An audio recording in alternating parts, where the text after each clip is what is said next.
Fala galera, meu nome é Lucas Silveira, eu sou cirurgião dentista e hoje eu vou fazer aqui para vocês uma aula falando sobre as 6 chaves de oclusão de Andrews. Vamos lá, pessoal. Antes de começar essa aula, eu recomendo que para quem ainda não está muito entendido na parte de oclusão, assista meu vídeo sobre a classificação de Engel, que é a classificação básica ali para a gente ter uma introdução à matéria de oclusão. Caso você já esteja bem estudado, já esteja aí satisfeito com seu conhecimento em relação à chave de oclusão de Engel, então vamos agora para 6 chaves de oclusão de Andrews, que são duas pessoas diferentes, beleza? Primeiro de tudo, pessoal, Andrews foi um cara muito importante para a ortodontia, porque Andrews ele fez um estudo muito conhecido, um estudo onde ele separou 120 modelos de pacientes que ele julgava ter uma oclusão boa, uma oclusão perfeita, e ele selecionou, dentre esses 120 modelos, todas as características que eram semelhantes entre eles para que ele consiga classificar essas características como características de uma boa oclusão, beleza? Vamos começar então expondo quais são essas 6 chaves de oclusão.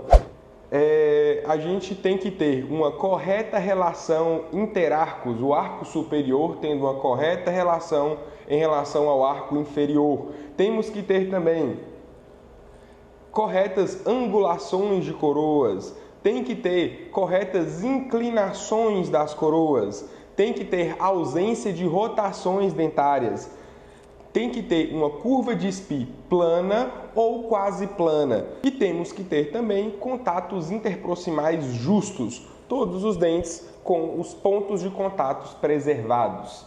Vamos começar então pela primeira chave, que é a mais complexa. Já vou adiantando que a primeira chave tem muita coisa, mas as chaves subsequentes são mais tranquilas e mais autoexplicativas, beleza? A primeira chave, ela vai estar aí relacionada com a relação interarcos, onde a gente vai ter vários tópicos aqui, se eu não me engano, 6 tópicos, onde a gente vai analisar a relação dos dentes da arcada superior com a arcada inferior e o arco como um todo. Começando pelo que eu falei da classificação de Engel, onde a cúspide mesiovestibular do primeiro molar superior tem que ocluir exatamente no sulco vestibular do primeiro molar inferior. Isso aí tem que acontecer. A segunda característica da nossa primeira chave é onde a cúspide mesiolingual do primeiro molar inferior tendo que ocluir na fossa central do primeiro molar inferior, beleza?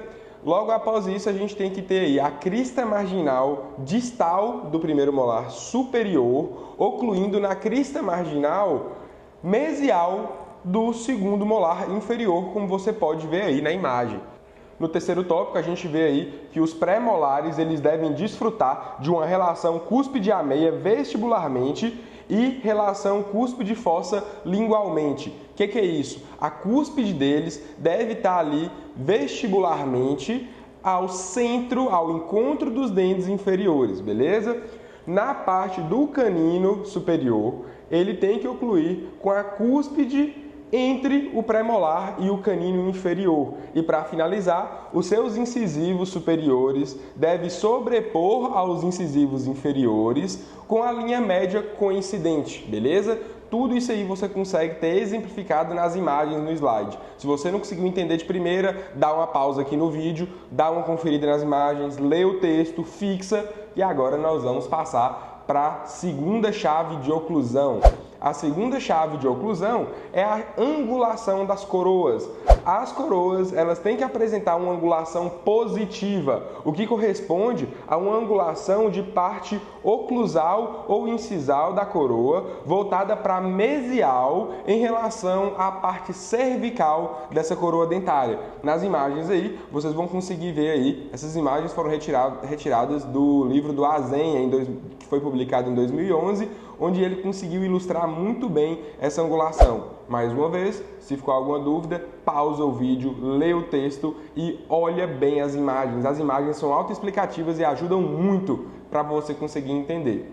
Na terceira chave, a gente vai estar estudando a inclinação da coroa. A inclinação dos incisivos centrais superiores, ela tem que ser sempre positiva.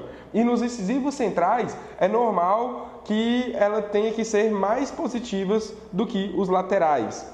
Nos caninos e pré-molares superiores, elas têm que ser negativas. E o primeiro e o segundo molar também são negativos, mas ligeiramente mais negativos do que os caninos e pré-molares que estão ali anterior em relação aos molares. E a inclinação dos dentes inferiores vai ser sempre negativa. Os dentes inferiores sempre negativa e gradativamente mais negativa até os molares. Então o incisivo é um pouquinho menos negativo e ele vai ficando cada vez mais negativo até os molares, beleza? Na nossa quarta chave, essa é a mais simples de todas, é a ausência de rotações dentárias. Quando você vê a classificação de Lischer, você vê aí que tem a giroversão dos dentes. Então, não pode ter giroversão. Isso aí foi o que Andrews concluiu desse estudo, para poder ver que quando você tem um dente girado, ele ocupa um espaço diferente na boca. E isso aí vai interferir nas outras chaves de oclusão. E também vai interferir nessa nossa quinta chave de oclusão, que é onde você tem que ter todos os contatos interproximais justos, todos os contatos interproximais preservados, para que não tenha impactação alimentar, para que você consiga passar o fio dental adequadamente, e isso aí vai ajudar uma oclusão ideal. A sexta chave, e não menos importante, é a curva de Spee plana. E, é claro, plana é o ideal, mas ela pode ser levemente côncava, tá? Com uma convexidade pequena. Quanto mais plana, melhor, beleza? E agora eu vou passar aqui também um bônus dessa aula, alguns conceitos de oclusão.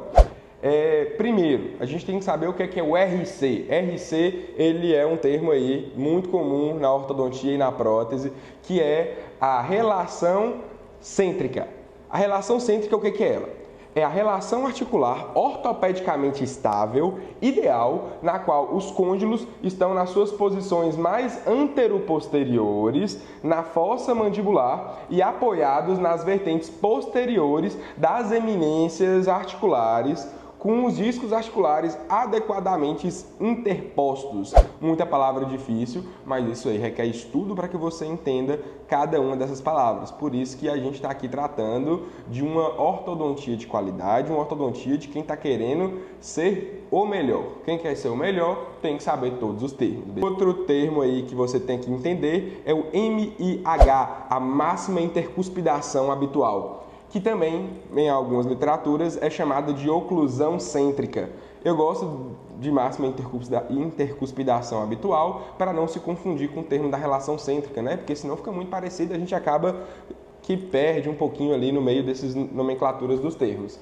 E o que é essa MH? Ela é o acomodamento da mandíbula, pois a presença dessa posição deve-se à impossibilidade dos côndilos assumirem seu posicionamento em relação cêntrica, que é o termo que a gente acabou de aprender aí no último tópico.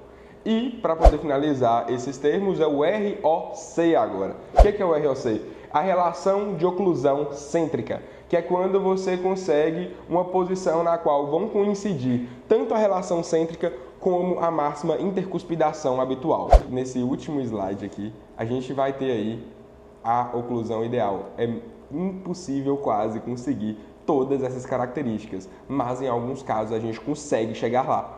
O que a gente vai observar aqui? A gente vai observar um paciente onde ele tem as 6 chaves de Andrews totalmente bem encaixadas, beleza?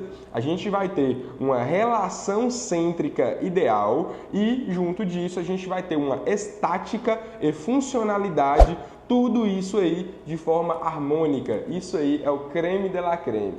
Dificilmente vai chegar lá, mas o que a gente busca no tratamento ortodôntico ou numa reabilitação protética é esses três tópicos aí, que é o que vai dar para o paciente uma oclusão ideal. Se você gostou dessa aula, já peço aqui que se inscreva no meu canal, deixa seu comentário, deixa aí algo a acrescentar. Se você tem alguma dúvida, se você quer um vídeo sobre algum outro tema, deixa aqui embaixo nos comentários. Não se esqueça de se inscrever no canal, ajuda o doutor a conseguir aí um alcance legal E muito obrigado a quem assistiu até aqui. Fiquem com Deus e tudo de bom.